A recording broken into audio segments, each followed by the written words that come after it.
వాహనం చివర తలుపు ఉన్న భాగాన్ని టెయిల్గేట్ అంటారు.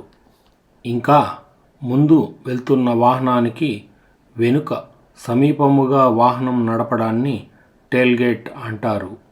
ఇది చాలా ప్రమాదకరం.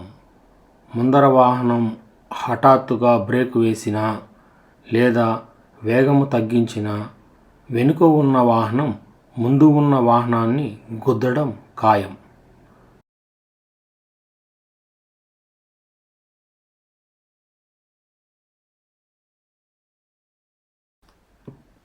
అందుకే ప్రతి వాహనం చివరన ఈ సూచన ఉంటుంది: 50 అడుగుల దూరం పాటించండి.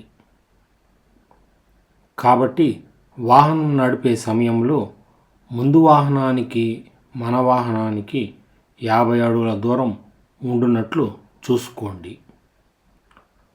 వాహన ప్రమాదాలలో దాదాపు 30% టెయిల్గేటింగ్ వల్లనే జరుగుతున్నవి.